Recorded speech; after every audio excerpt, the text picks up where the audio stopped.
Hello and welcome to the France 24 interview. I'm Mairead Dundas.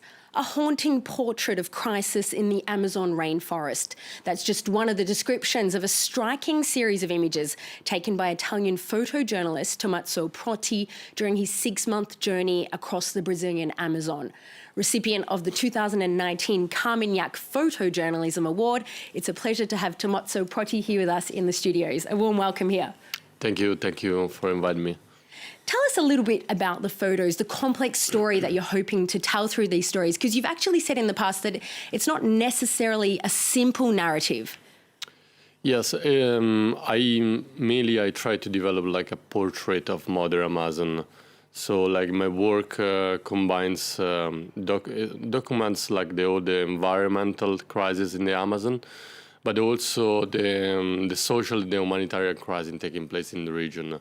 So it's a combination of intersecting crises combining together, and the idea was to tell about the destruction of the forest or the problem issue related to it, but also explore and tell something about the social fabric of the region itself. Because a lot of the crises, they overlap. I wanted to ask to look at just one particular photo, one of the most remarkable. It's a member of the Forest Guard in what's described as a moment of sad silence at the site of a toppled tree cut down by suspected loggers in an Indigenous reserve.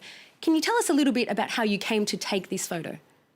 Yes, I start following this group of Indigenous Guajajara from this tribe in the Maranhão state. It's one of the most deforested states in Amazon nowadays. And this group of Indigenous, they have started like patrolling the reserves, looking for illegal loggers, so kind of to protect their territory. And they have started organizing this patrolling inside the reserves. And eventually they ended up like funding like illegal loggers, and they stop them. They try like to kind of work and act in a really activist way. To protect their land. Yeah, to protect the land. And that picture I took during one of this patrolling, and they knew a place where illegal loggers had to set up like a camp. And when we arrived there, basically there were like few of these big trees cut down. And suddenly one of the warriors, because they call themselves the guardians of the forest. Guardians, yeah.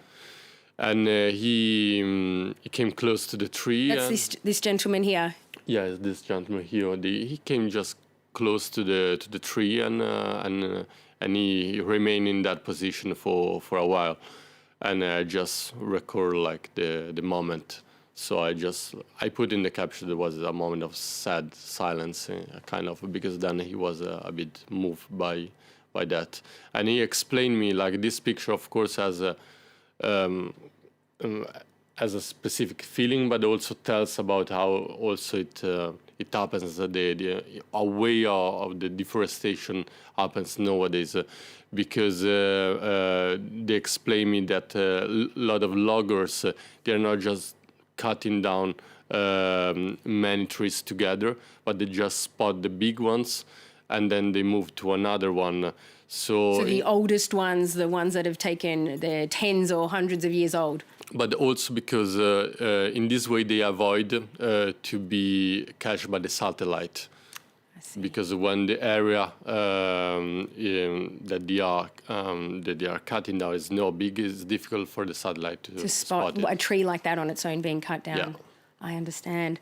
Another one of your photos, just staying with the Forest Guard, shows a member of this Forest Guard, I think from the same group, beating another Indigenous man who they suspect of collaborating with the illegal loggers.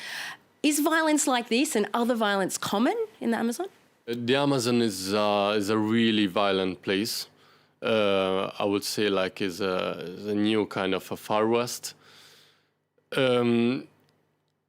Also, like in this picture, I portrayed this moment that is really complex because it also tells about different indigenous fighting together. And on one side we have this group that is that their goal is to protect their lands, and on the other side there is something more complex that deals with poverty and bad conditions of living, because also not all of the people in the Amazon this is the paradox, is a really rich natural treasure, but at the same time is the population is really poor. And in this case they just told me that they knew the guy, this other indigenous passing there, and they knew that he was collaborating with this group of illegal loggers inside these reserves.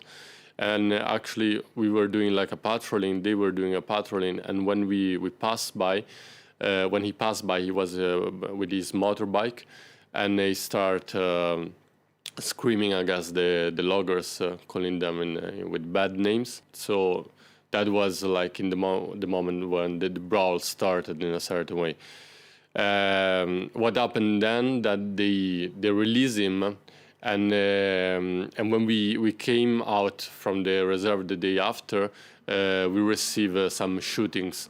So some people shoot against us, but we don't know from where. And probably what the guardian told me, that probably this man that they beat went to... It's a retaliation. Yeah, there was a kind of retaliator. And this is really sad. And I mean, what they do is really dangerous. I mean, you described it as the new Far West. It's a telling way of describing it. I wanted to just touch on the fact that these photos were first revealed in September at the precise moment that flames were engulfing the Amazon, making global headlines. Yeah. While you were on the ground earlier in the year, were there red flags and warnings that this would be a particularly bad year for forest destruction? Since the new government came in charge, he spread and he had this strong message to give about the Amazon, that the Amazon is eventually open to business. Yeah. This kind of message, on my point of view, has legitimized a lot of people, and has legitimized who are acting illegally inside the forest. Giving them a green light to... Yes, regarding the fires happen every year in that period of time. Experts and scientists are saying that the levels of deforestation have increased this year. And this was kind of predictable in a certain way. And it's basically, it's really emblematic how everything started, because starting on the 10th of January, 10th of August, on a specific day when many farmers from a specific state, the state of Pará, they connect together with a WhatsApp group that then the media rename the Dia do Fogo, the day of the fire.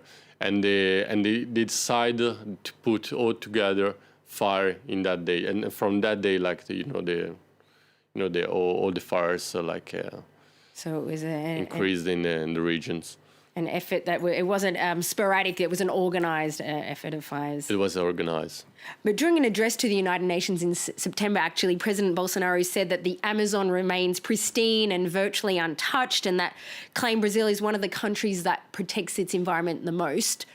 What do you feel when you hear words like that? First of all, it's a huge place, and it's really difficult to control. And what happened this year, that many resources to combat the deforestation were cut by the government. Some agencies, like the IBAMA agency, the government that cut more than 30% or 20%. I'm not sure about these days, but on the ground you can perceive the absence of the state, the lack of control. And in certain ways, is a kind of no man's land. It's a huge treasure, but left open and thrown away in a certain way. Is the Amazon just a tale of tragedy? We're talking about haunting portraits. Is there a flip side? I mean, the Amazon is also a history of colonization in a certain way. So, like, and in a certain way, this government is taking back an old philosophy that came back from the dictatorship from the 60s, when like the empty Amazon was considered like a risk for the country or for the sovereignty.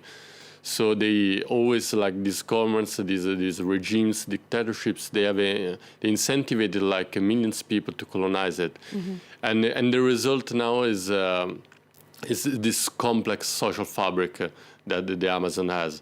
My first idea was to create like a portrait of the modern Amazon, where I want to really explore in depth like the social fabric.